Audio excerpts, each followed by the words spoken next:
Hello, ಹೊಸದಾಗಿ ನೀವೇನಾದರೂ gas stove ತಗೊಬೇಕು ಅಂತ ಅನ್ಕೊಂಡಿದ್ರೆ ಈ ವಿಡಿಯೋನ ಪೂರ್ತಿಯಾಗಿ ನೋಡಿ.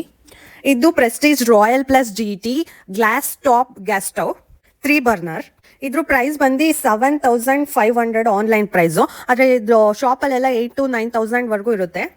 ನಾವು ಆ್ಯಕ್ಚುಲಿ ಶಾಪಲ್ಲಿ ತಗೊಂಡಿದ್ದು 9,000 ಸಮಥಿಂಗ್ ಕೊಟ್ಟಿದ್ದು ಅನಿಸುತ್ತೆ 2 years ಬ್ಯಾಕ್.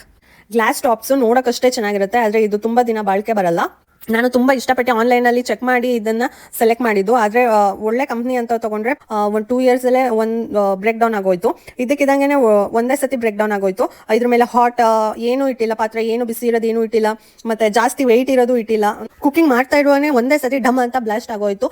ಪಕ್ಕದಲ್ಲಿ ಮಕ್ಕಳು ಎಲ್ಲ ಇರುವಾಗ ತುಂಬ ಕಷ್ಟ ಆಗುತ್ತೆ. ಈ ಥರ ನೋಡಿ ಒಂದೇ ಸತಿ ಫುಲ್ ಬ್ಲಾಸ್ಟ್ ಆಗೋಯ್ತು. ಆದರೆ ಯಾರಿಗೂ ಏನೂ ಹರ್ಟ್ ಆಗಿಲ್ಲ. ನಾನೊಂದು ಸ್ವಲ್ಪ ದೂರ ಇದ್ದೆ, ಯಾರೂ ಹತ್ರ ಇರಲಿಲ್ಲ. ಸೊ ನೀವೇನಾದರೂ ಹೊಸದಾಗಿ ಗ್ಯಾಸ್ ಸ್ಟವ್ ಪರ್ಚೇಸ್ ಮಾಡಬೇಕಂದ್ರೆ ಆದಷ್ಟು ಗ್ಲಾಸ್ ಟಾಪರ್ನ ಅವಾಯ್ಡ್ ಮಾಡಿ, ಮೆಟಲ್ ಯೂಸ್ ಮಾಡಿ. ನಮ್ಮನೆ ಗಾರ್ಡನಲ್ಲಿ ತುಂಬ ರೆಡ್ ರೋಸಸ್ ಬಿಟ್ಟಿತ್ತು. ತುಂಬ ದೊಡ್ಡ ದೊಡ್ಡ ಫ್ಲವರ್ಸ್ ಇದು. ವಿಡಿಯೋದಲ್ಲಿ ಚಿಕ್ಕದಾಗಿ ಕಾಣಿಸ್ತಾ ಇದೆ. ಇಷ್ಟು ದೊಡ್ಡ ದೊಡ್ಡ ಫ್ಲವರ್ಸ್ ಸುಮ್ಮನೆ ವೇಸ್ಟ್ ಆಗಿ ಉದ್ರೋಗ್ತಾ ಇದೆಯಲ್ಲ ಅಂತ ಹೇಳ್ಬಿಟ್ಟು ನಾನು ಎಲ್ಲ ಫ್ಲವರ್ಸ್ನು ಪೆಡಲ್ಸ್ನು ಕಲೆಕ್ಟ್ ಮಾಡ್ಕೊಂಡೆ. ಇದರಲ್ಲಿ ಏನಾದರೂ ಪ್ರಿಪೇರ್ ಮಾಡೋಣ ಅಂತ ಯೋಚನೆ ಮಾಡಿದಾಗ ನನಗೆ ಯೋಚನೆ ಆಗಿದ್ದು ಗ್ಲೂಕೋನು ತುಂಬ ಹೆಲ್ದಿ ಸಹ. ಗ್ಲೂಕೋನು ತುಂಬ ತಂಪು ಅಂತ ಹೇಳ್ಬಿಟ್ಟು ಹೊಟ್ಟೆ ನೋವಿರುವಾಗ ಏನಾದರೂ ಹೀಟ್ ಎಲ್ಲ ಆಗಿರುವಾಗ ಗ್ಲೂಕೋನ್ನ ತಿಂತಾರೆ. ಇದು ತುಂಬ ಹೋಮ್ ಮೇಡ್ ಆಗಿರೋದ್ರಿಂದ ತುಂಬ ಹೆಲ್ದಿಯಾಗೂ ಸಹ ಇರುತ್ತೆ. ಎಲ್ಲ ಕಲರ್ಸ್ದು ಪೆಡಲ್ಸು ಕಲೆಕ್ಟ್ ಮಾಡಿದ್ದೆ. ಸೊ ಇದು 1 ಬೌಲ್ ಅಷ್ಟು ಫ್ಲವರ್ ಪೆಡಲ್ಸ್ ತಗೊಂಡಿದ್ದೀನಿ. ಇದನ್ನ ಚೆನ್ನಾಗಿ ವಾಶ್ ಮಾಡಿ ಒಂದು ವೈಟ್ ಬಟ್ಟೆ ಮೇಲೆ ಹಾಕಿದ್ದೀನಿ. ಇದನ್ನ ಅದ್ರದ್ದು ನೀರೆಲ್ಲ ಹೋಗೋವರೆಗೂ ಫುಲ್ಲು ಡ್ರೈ ಮಾಡಬೇಕು. ಸ್ವಲ್ಪನೂ ನೀರಿನ ಅಂಶ ಇರಬಾರ್ದು, ಇಲ್ಲಾಂದ್ರೆ ಗ್ಲೂಕೋನ್ ಕೆಟ್ಟೋಗ್ಬಿಡುತ್ತೆ, ಜಾಸ್ತಿ ದಿನ ಇಡೋಕ್ಕಾಗಲ್ಲ. ನೆಕ್ಸ್ಟ್ ನೋಡಿ ಫುಲ್ ಎಲ್ಲ ಡ್ರೈ ಆಗಿದೆ. ಈಗ ಒಂದು ಚಿಕ್ಕ ಮಿಕ್ಸಿ ಜಾರ್ ತಗೊಂಡು ಅದನ್ನು ಒಂದೇ ಒಂದು ರೌಂಡು ಮಿಕ್ಸಿ ಮಾಡ್ಕೋಬೇಕು. ಮಿಕ್ಸಿ ಮಾಡಿಕೊಂಡು ಒಂದು ಚಿಕ್ಕ ಬೌಲ್ಗೆ ಹಾಕೊಂಡಿದ್ದೀನಿ. ನೆಕ್ಸ್ಟ್ ಇದಕ್ಕೆ ಕಲ್ಲು ಸಕ್ಕರೆಗಳನ್ನ ತಗೊಂಡು ಮಿಕ್ಸಿ ಮಾಡ್ಕೊಬೇಕು. ಫುಲ್ ನೈಸಾಗಿ ಮಿಕ್ಸಿ ಮಾಡಿಕೊಂಡು ಅದನ್ನು ಈ ಫ್ಲವರ್ ಪೆಡಲ್ಸ್ ಜೊತೆ ಮಿಕ್ಸ್ ಮಾಡಬೇಕು ಚೆನ್ನಾಗಿ.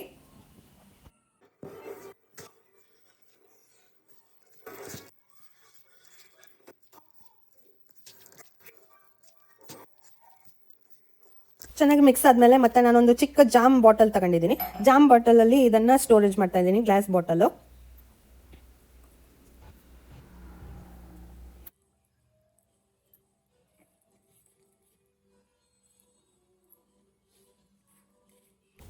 ಮತ್ತು ಇವಾಗ 2 ಟೇಬಲ್ ಸ್ಪೂನ್ ಅದಕ್ಕೆ ಹನಿನ ಹಾಕ್ತಾ ಇದ್ದೀನಿ ಲಾಸ್ಟಿಗೆ.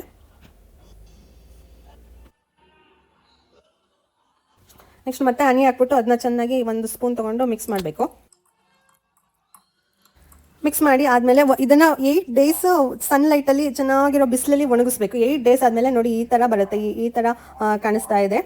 ತುಂಬ ಟೇಸ್ಟಿಯಾಗಿದೆ, ಹೆಲ್ದಿಯಾಗಿದೆ, ಯಾವುದೇ ಪ್ರಿಸರ್ವೇಟಿವ್ ಹಾಕಿಲ್ಲ, ಏನೂ ಹಾಕಿಲ್ಲ. ಅಷ್ಟು ಚೆನ್ನಾಗಿ ಟೇಸ್ಟಿಯಾಗಿ ಬಂದಿದೆ. ಇದನ್ನು ಬ್ರೆಡ್ಡು ನೀವು ಹಂಗೆ ತಿನ್ಬೋದು. ಬ್ರೆಡ್ಡು ಜೊತೆನೂ ಜಾಮ್ ಥರನೂ ಯೂಸ್ ಮಾಡ್ಬೋದು. ತುಂಬ ಹೆಲ್ದಿಯಾಗಿರುತ್ತೆ ನೋಡಿ. ಮಕ್ಕಳಿಗೆಲ್ಲ ಜಾಮ್ ಬದಲು ಈ ಥರ ಗ್ಲೂಕೋನ್ ಹಾಕ್ಬಿಟ್ಟು ಕೊಟ್ಟರೆ ಅದು ತುಂಬ ಹೆಲ್ದಿ ಆಗಿರುತ್ತೆ.